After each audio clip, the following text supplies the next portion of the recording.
별이 길었네.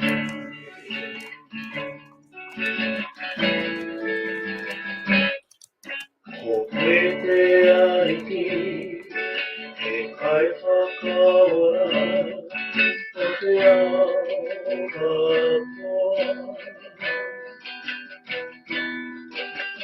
내내 고입이 애긴 거야 전에 아로하냐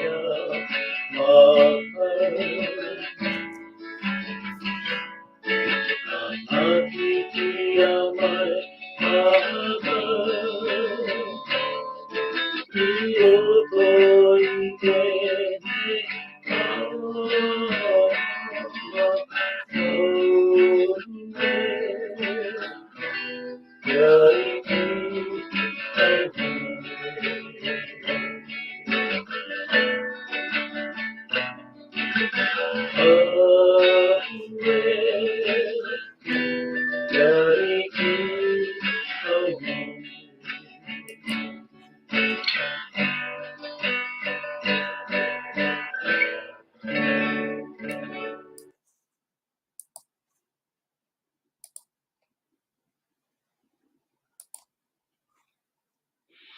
Oh, kia ora, kia ora, kia ora, e te whānau. I thought I'd do a quick live tonight. It's been, it's been an interesting day. I wasn't going to do a live today because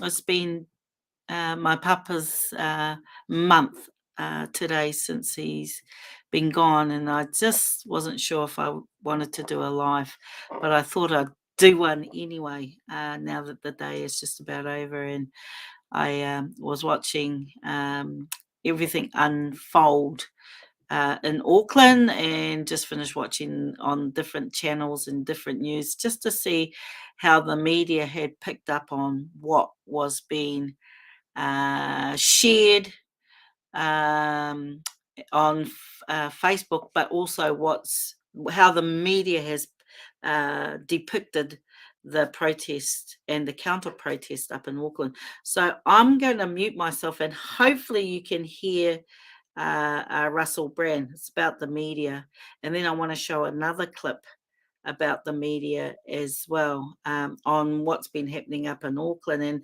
let's just have a bit of a kōrero about the media and the influence that the media has, and how they become a manipulating tool. Doesn't matter which side of the spectrum you look at. Māori for 200 years haven't been painted in a very positive light. So we know how the media has a huge influence on how we're looked upon, right? So please let me know in the comments if you can't hear, because then I'm going to have to unmute and still try and figure out. I'm working with my settings, and whānau, it's just me. I'm my own IT person. So if I get it wrong, I get it wrong. If I get it right, then sometimes I don't even know how I get it right because I just have a titu. But I'm going to, and kia ora for everyone for jumping in and joining me today. Very important day because my papa has been gone a whole month on this day. So I woke up feeling a bit muki for him. But I'm going to mute, and I'm going to share Russell Brand's video, and let me know if you can't hear him. Kia ora.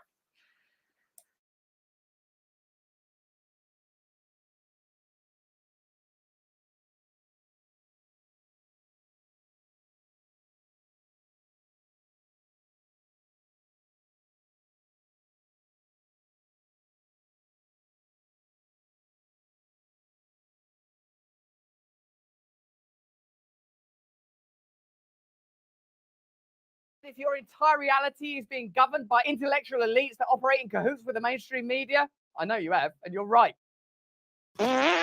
Hello there, you 5.7 million awakening wonders. Thanks for joining us on this voyage towards truth. Turn on the notification bell because that's the only way we can guarantee that you will see our fantastic content.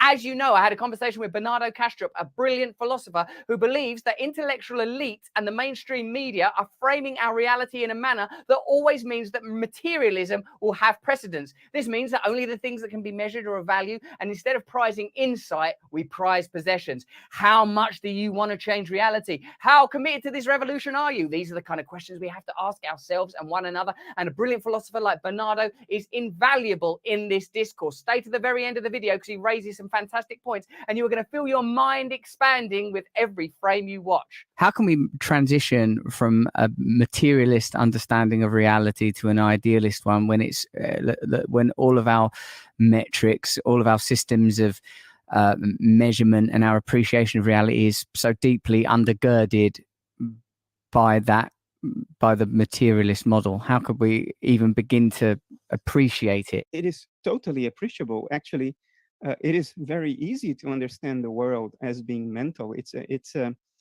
is an illusion to think that our understanding of the world is based on materialism. Look, let me make an analogy. Imagine an airplane. It has sensors for airspeed, air humidity, pressure, and these sensors interact with the real world outside the airplane. And what the pilot sees upon these measurements by the sensors are things displayed on the dashboard of the airplane. Quantitative things, a number for airspeed, a number for altitude, and so on and so forth. And you can fly by instruments. You don't need a transparent windshield to see the world outside as it is. You can fly purely by instruments. Well, that's us. We are airplane pilots flying purely by instruments. The sensors are our sense organs, our retinas, eardrums, lining of the nose, surface of the tongue. And the measurements these sensors perform on the world as it actually is are presented to us in the form of the screen of perception, which is our internal dashboard. The mistake we make is the following, is to say that the dashboard is the world. It's like you are a pilot flying this airplane by instruments and you say, my dashboard is the world. There is nothing beyond the dashboard. That's the mistake we make when we say that the world is physical. We are saying that the world is the dashboard. Well, it's not. Everything you see around you is a dashboard representation. It should be taken seriously, otherwise you will crash your airplane. The dashboard conveys accurate information about the world, but it isn't the world. The world is not physical, and foundations of physics is telling us that experimentally. And to examine a little that model, there are only a limited number of potential interfaces between the human experiencer and the apparently external world. So it's possible that our reality is our reality is limited to those interfaces. There are possibly whole strata and frequencies of data and information that we simply can't appreciate because we don't have the instruments. So it's likely then that we are just experiencing, a dashboard, a limited number of all potential realities due to the limitations of our instruments. It would be a coincidence, an odd coincidence, if the number of sensory instruments we had was equal to the number of potential information streams. So at bare minimum, there is an almost unlimited potential for data that we just don't receive. So we're living in a kind of a general subjectivity, as it were, a sort of a civilization-wide or a species-wide subjectivity, because we're only receiving these few streams of information. Yeah, evolution would only equip us with the sensors and dials on the dashboard that present information relevant to our survival and the ability to reproduce. So it's a virtual certainty that there is a lot more going on in nature that doesn't have a direct bearing on our survival, and therefore we would not have evolved sensors or dials to display information related to that. Now, some physicalists might say, well, what you mean by this is that, for instance, we only see a part of the electromagnetic spectrum. We don't see infrared, we don't see ultraviolet. But what I mean here is something much beyond that. What I mean is that we cannot cognize things that are inconceivable to us because we have evolved to think in terms of the parameters and the paradigm of our dashboard. everything that doesn't fit into that paradigm will be inexistent insofar as we are concerned, even though it may be in our immediate neighborhood if it doesn't have a bearing on our survival. So it stands to reason that there are a great many things about nature that are flat out not only not perceivable by us, but inconceivable by us. If we are incapable of achieving a shared objectivity about an apparently real external world that we are all participants in, what follows about the scientific orthodoxies that govern our view of reality? I mean, yes, in a broader physical sense, but also in a kind of a contemporary political sense. If we can no longer operate from a place of certainty that there is a thing called the outside world that we all share and that we can assume it has certain qualities, what questions does that raise about the role of science in establishing order? To be a little clearer, I've often wondered, Bernardo, if science ought to be regarded as a subset of capitalism, given that only experiments that are potentially profitable are likely to be undertaken, only information that is beneficial likely to be shared. What claim to real truth can be made under those circumstances? And given too what you have just said about the utility that underwrites our sensory understanding of reality from a evolutionary perspective, i.e. we've only got dials on the dashboard for information that advances us as a species. I wonder what that does to the claims of science, particularly as they are used to underwrite, I don't know, sort of politics, I suppose. I will agree with the spirit of your question. I will dispute some of the premises, so bear with me. I think there is a shared external world. If you were here sitting next to me, you would describe my study in a way consistent with my own description of it, regardless of whether you like it or not, or whether you wish it to be different or not. So there is something out there. There is a context that we all inhabit. The question is, how certain can we be that we've got a handle on everything that is salient about it when it comes to the life of modern human beings? Because modern human beings, we are not only about surviving, we are about having a life that is meaningful and rich. And there may be a great many salient things about this shared environment that are currently inconceivable to us and which have a direct bearing on our sense of meaning.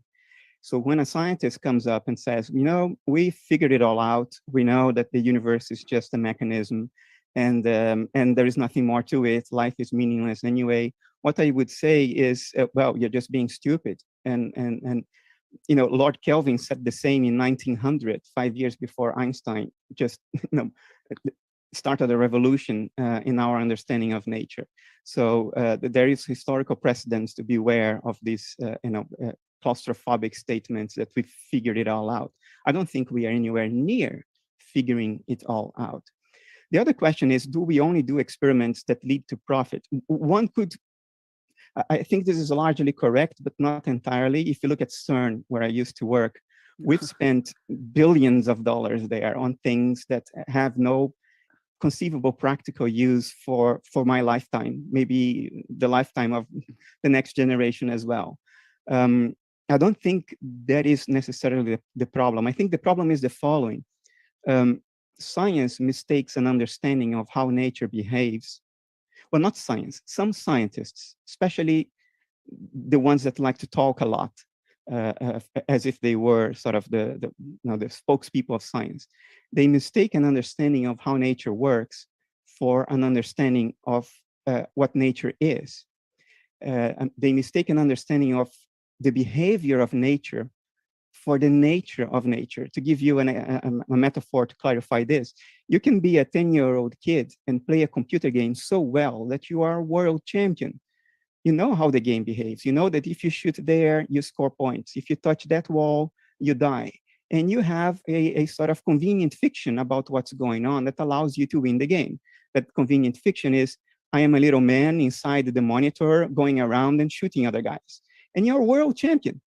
That doesn't mean that you actually understand what's going on. You don't understand the hardware and the software and all the electronic switches and all the transistors and all the stuff that's going on that actually constitutes the game. Now, the danger is that in science, we become like this 10-year-old world champion. We have convenient fictions about what nature is doing. Namely, there are these 17 quantum fields and they interact in this and that way, and it's all mechanical. And we think that we understood nature. Well, that would be as silly as that kid thinking that he understands the computer game. No, he just has a convenient fiction about it, and the game behaves as though the convenient fiction were true. Nature behaves as though our current convenient fictions in science, our scientific models, were true.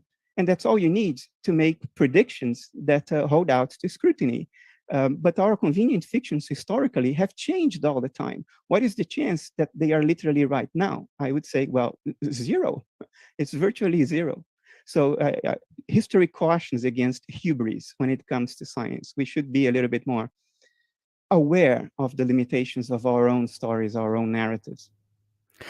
How do these ideas affect the way that power behaves politically?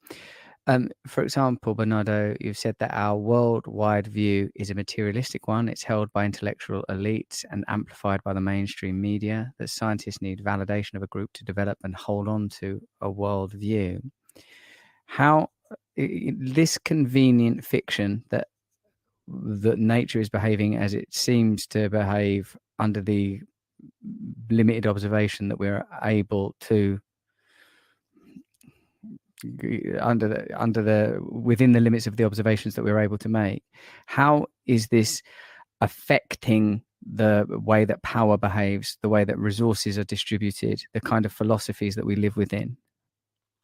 That has a direct bearing on every aspect of life. To give you an example, if materialism is true as a metaphysics, then all that exists are material entities. Mind, insight, maturity, wisdom, these are all supposed to be ephemeral byproducts of certain material organizations. And when you die, all of your insights, all of your wisdom, your maturity, they die with you. And all that's left behind is matter. If you believe in this, and if this becomes the mainstream narrative of a culture, as it has become for us already for about 200 years, then the only conceivable purpose of life, the only conceivable meaning to life, is to accumulate material stuff, because there is nothing else. Nothing else comes into the picture. And if you control the resources to make and distribute the material stuff that everybody's trying to accumulate, yeah, then you hold a large degree of control over people's lives, because their psychology makes them vulnerable to that kind of thing. Now imagine a world in which everybody were aware that what is actually primary, what actually exists, is mind, and that what we call matter is just an appearance of mental processes. So my inner mental processes appear to measurement as the patterns of my brain activity, and the mental processes in mind at large, the mind of nature, appear to us as galaxies, quasars, black holes, suns, planets, and moons. If you understood that, then you would immediately see that the real and only possible goal of life is to mature, is insight collection, not object collection. We are here to collect insight. We are here to evolve, not only intellectually, but mentally as a whole. If you've become wise by the time you are on your deathbed, you've had a good life, and your wisdom is not going to disappear. It's going to be seeded into the rest of nature the moment you no longer exist as an individual entity. If that's how everybody's living, you can't control people by hanging in front of them the carrot of a new pair of shoes. It's a whole different ballgame.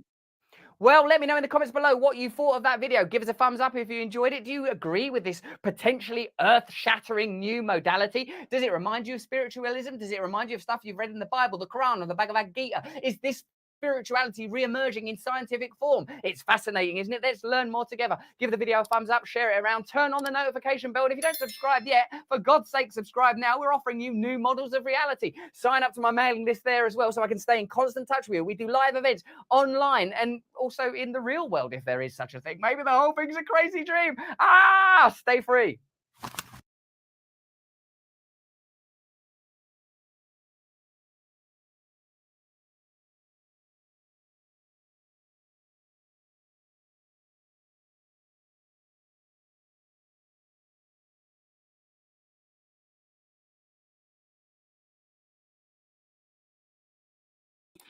Well, kia ora. So that was, felt like I was back in a lecture hall. I guess for me, the main point that I got out of that particular video with Russell Brand was the worldwide view and how influential the media is, and how that is controlled by an elite few. And so I guess what the scientist was trying to do is get us to understand how this works and how we are captured by that influence, and by, I guess, the propaganda tools that have been used since this pandemic. And you know what? I think the media has been used as a propaganda tool way before 2020. And it's just we've only really picked up on it because the pandemic has opened our eyes wide up. And if you start looking back, and you can see actually things have been happening for hundreds of years, if not thousands of years. But that's why history, I think, is fascinating, because if we're not careful, we can repeat unintentionally what's already happened in the past. And I watched on the news tonight with the protests up in Auckland, and someone had put Jacinda and put a Hitler moustache on her, and I guess that's a warning. There's something absolutely happening with our beautiful country. This government has been absolutely divisive in its policies. And when I tend to, and thank you to those whānau that follow me when I jump on and make comments, especially within the mainstream media, and you get all sorts of different people adding their 2 cent piece in, and I go in there and I add my 2 cent piece in. And people are saying you cannot blame Jacinda herself for what's happened to this country. Well, absolutely you can. The buck stops at her doorstep. She is the Prime Minister of our country. She is in charge of our country to protect us. And I guess the point for me, and the biggest issue that I have, is that when people were getting vaccine injured, and we've seen on especially One News, where you saw the vaccine injured there, and they are saying the vaccine has injured us. And I've been saying the vaccine has injured whānau, and I've been saying the vaccine has injured whānau, and ultimately sent them to their graves. And here's the thing, is that this government has turned a willful blind eye to those injuries. And, over time, like any injustices, and the truth is starting to come out there. I mean, I've been reading Dr. Guy Hatchett, and, scientists who were pro-vaccine and pro mandates are now starting to switch, and are actually saying that the vaccines are dangerous. So scientists that were on this side are now starting to come over, and you're seeing a shift. You're seeing a shift because there's too much evidence coming through.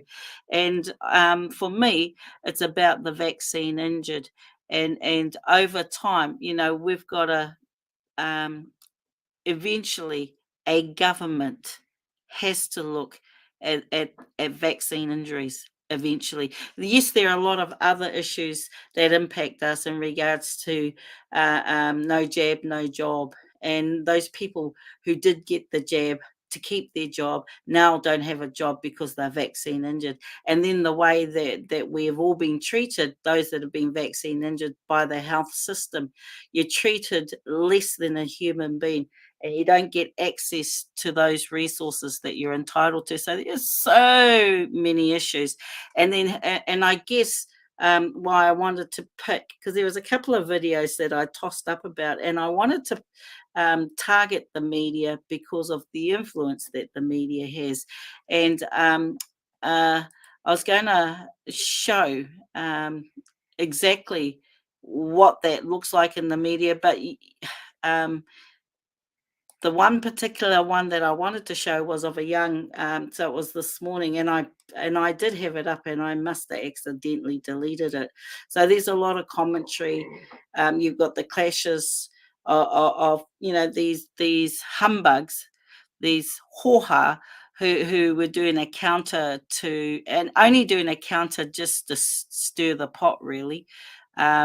Different story. They were talking about, we want to take our country back, so that they're turning it. They're turning it as if we don't have rights, as if we don't have freedoms to be able to protest. And it's not a them and us, because that's exactly what this government want to do. They want to make it about a them and us, and it's not about a them and us. It's not about the counter. It's not about those for and against. This is about getting back to pre 2020. So in December 2019 is when the virus escaped from Wuhan, and our lives have never been the same. What I found was interesting, though, that on the build up to the protests today, and you hear the media saying, and you watch on TV, you see hundreds, if not thousands of people. Like, you see a lot of people in the protest, and they go, oh, about 700, or less than there was the last time. And you're looking at it and you're going, are they seeing a different picture to what I'm seeing? And then you watch on Facebook for those that are actually going live that were there, and you're going, did that media, did that cameraman not pick up on the same, so, but that's about the influence. Did they get the picture from this morning when people were just coming in, right? And that's the influence that the media has. And I guess the point that I wanted to make by showing Russell Brand's interview with the scientists is how that plays on our mind. And the fact that they use it's like we're being in an airplane simulator, and the control, the dashboard, and what what we see in front of us, and using that analogy. I thought that was quite a good analogy. I like that. But for me, it's the media. Has the media lost its way, and has the $327 million that is going to go to the merger influenced our media? Has the $53 million that's gone to gosh, sorry, I've just forgotten the name of the company. It's on the tip of my tongue. But my point is millions of dollars are being forked out. It'll come to me. Millions of dollars are being forked out.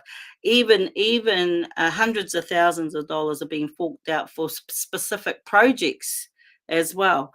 And if you watched an interview with Sean Plunkett on the platform, he talks about how the media has been corrupted because of money, and how Tova O'Brien can conveniently get paid just for doing a program, and they do the same, and they don't get any of the taxpayers' money. So it's pigs at the trail, really. It's media pigs at the trail.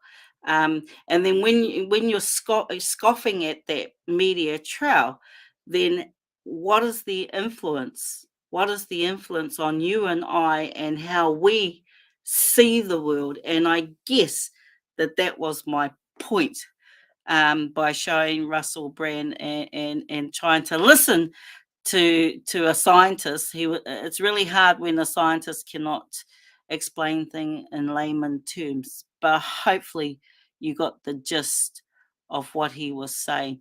But anyway, Fano, protests are important, and we also saw on the news the police had blocked the motorway or the entrances onto the motorways so that the protests couldn't creep out onto the motorway. And we have to be really, really careful, because I remember many a protests. I haven't myself walked across the Harbour Bridge. But, we have a right to protest, and part of protest is disruption, civil disruption. That is being that is the right of a protest, is to cause a civil uncomfortableness, right?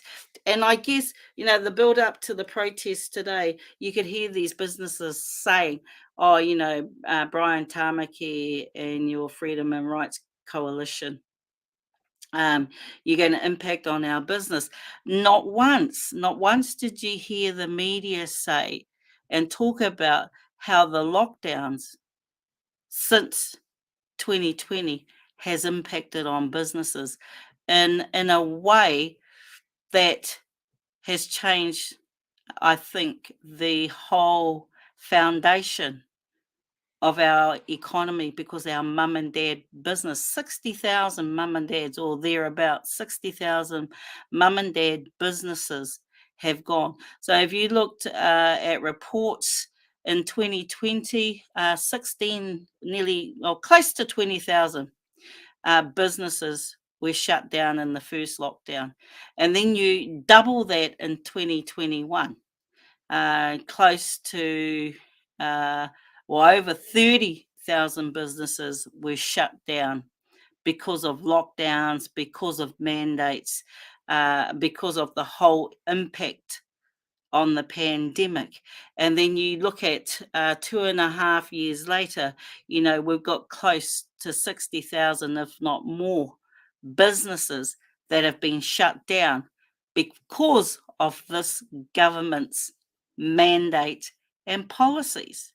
I mean, you remember Auckland was shut down and locked up for over 60 days. What short memories that we have, and the inconvenience of a protest, and all these businesses are getting upset, and the media feeds into that, right? The media feeds into, oh, we'll let them focus on those one or two businesses. And don't get me wrong, I've been a business owner. And I know how important it is to get customers. And if I was one of those business owners, I may be peeved off. But if you're talking about keeping businesses in business, that's a smokescreen, because 60,000 mum and dad businesses have gone forever.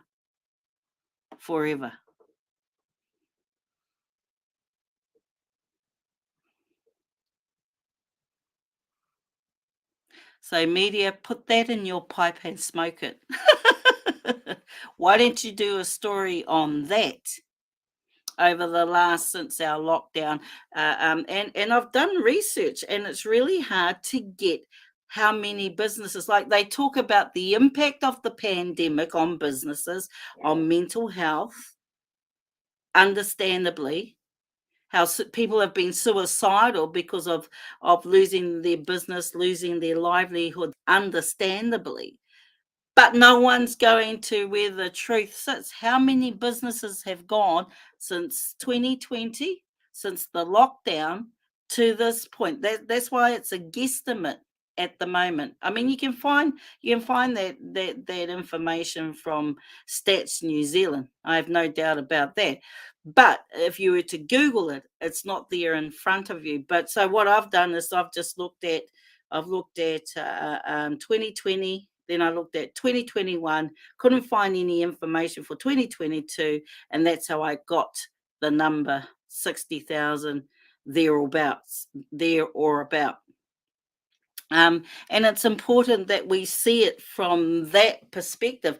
And if you look within one business, you look at a whole whānau, you look at families that belong to that business, the business owner and his family, and the stress on him, his wife, or her and her husband and their children.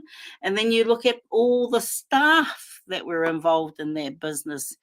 And there's a bigger picture to be seen that the media is not telling you. And so when they feed into, oh, they're impacting on small business, yes, that protest may impact on that small business, but it's about the bigger picture, and the bigger picture is what is happening to us.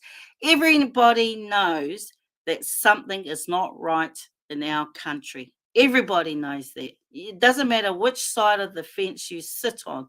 We all know that something is wrong. If you think National has the answer, then think again. If you think Greens have the answer, then think again. I mean, Greens have got their own leadership turmoil at the moment. The interesting one out of all the parties is the Māori Party sitting at 4%. Now, I find that interesting because they go to mainstream and to the general seats to get those polls, right? So that tells me that and Māori are split when it comes to these issues about mandates and pro-choice and pro-vax and vaccine injuries and vaccine deaths, right? Māori are split on that. But the issues out there is Three Waters and co-governance. And this is just my observation, right? Three Waters and co-governance, and being Māori is not actually, it hasn't been the most popular thing to be Māori, right? Because of Three Waters and because of co-governance. And so I find it interesting that the Māori Party have gone from 2.5% and then overnight gone to 4%. When the general public actually don't like us as Māori. So I find it interesting that they were able to get to 4%. I mean, is that a rogue poll? Because you can have rogue polls. I don't know. But I know that Māori are split. So where did the extra 1.5% come from? When Pākehā don't look too kindly at us brown people at the moment because of Three Waters and co-governance. I mean, that's just my political take on things.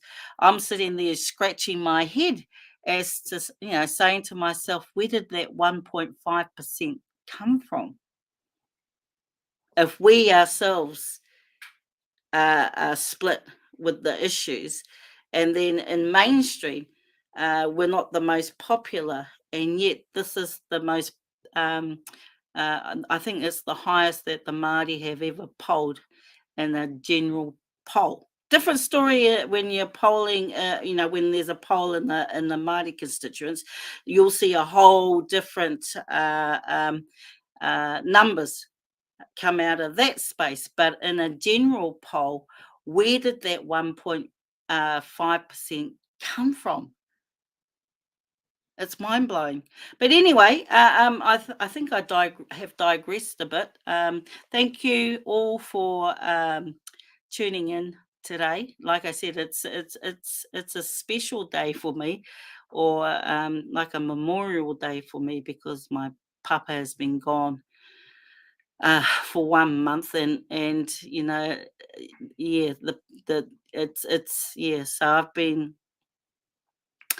a bit emotional today, understandably, but also, talking about the circle of life and how beautiful the circle of life is, because we had a mokopuna born just a couple of days ago. My daughter had a moko, so that would be Dad's moko tuarua, and and we had another moko.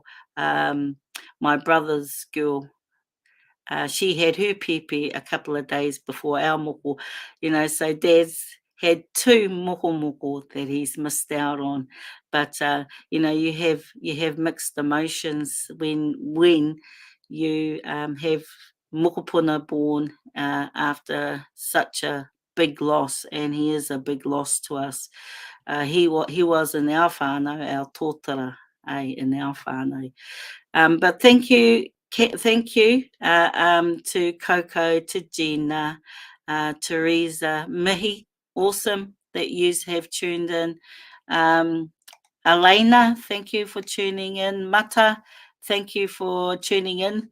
Even though I don't know why you tune in, Mata, because you're always disagreeing with me. But hey, I don't delete people. I give people the due respect, and as long as you're respectful in your debates, I will defend my position, and I'll allow you to have your position as well, because that's what it's all about. Hey, we have the right to express. We have it should be free speech as long as we're respectful. And here's the thing, whānau, I've always said, protest. Yes, I'm a protester from way back, but it's always about showing respect. You do that in a respectful manner, if that's ever possible when you're protesting, because you're protesting to highlight an issue, right? And I've been arrested. The only time I've ever been arrested is at a protest, protecting a kuia and protecting whenua. And there's times when you need to stand up, and these are one of these times. And the government needs to take cognizance, and any other future government needs to take cognizance of what's happening in our society, because this issue is not going to go away, and it's just going to build momentum until we have the adult conversations and sit down and say, here's all the issues. How are we going to reconcile all these issues, and how are we going to move forward together as a country? Because if we don't, we're going to have polarizing debates, polarizing protests, and we are going to be polarized as a country. And when you're a minority, it's hard to be heard. And I've been part of a minority all my life. And so have my tupuna been part of a minority for over 200 years. So we know how it feels. It's just interesting how everything's landed at the moment. But anyway, I'm going to go through some of your questions. Now, questions. Is there any questions? I'm just going to randomly put some comments up, whānau, and because I can see the comments coming through.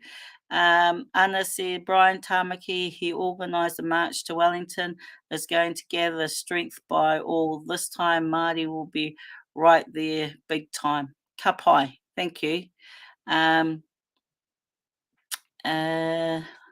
What does Arapeta says? It's hard for Māori to be heard, yes, but also out other nations in the world more so. Okay, is there any questions, whānau?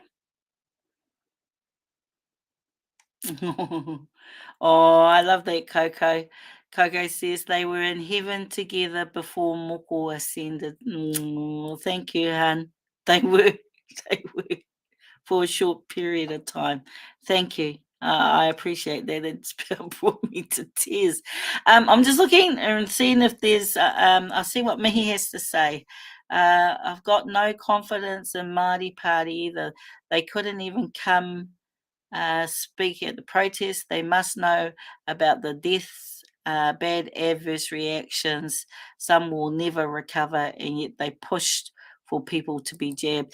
And I guess that's hard for me to reconcile, because I've experienced that personally. And that is really hard for me to reconcile all of that. So thank you, Mihi, for putting up your kōrero. Yeah, so, you know, what do I want for my mokopuna? What do I want for them? I do eventually want us to reconcile, but you cannot reconcile unless all the issues, and we as Māori know this as well, until all the issues have been laid out on the table, until compensation, because there has to be compensation for those who are vaccine injured and those who have lost whānau to vaccine injuries. And, you know, if I can look at my nephew who passed away, you know, and it's questionable whether or not it was through him getting the booster. But say if it was, he was in his early 40s. He had a young family, a young family that no longer have a father, and could his children possibly be compensated for his death if there's an association to the vaccines? And you know that's a conversation for the whānau to have, but I'm just using that as an example. When when a breadwinner in their prime is taken away from their family and the family is in disarray because of it, then who compensates that whānau? And you know, when people say you can't blame Jacinda or you can't blame, well, why not? If your policy has killed people, why not? Why can I not hold Jacinda Ardern and the Labour Party accountable for that? Someone has to be accountable. So, you know, there's a lot to be discussed in that. But I just wanted to have that kōrero with you anyway, whānau. I'm going to leave it at that now. Have an awesome night. Kia pai tō pō, and we'll catch up again soon. Kia kite anō. Kia ora ra.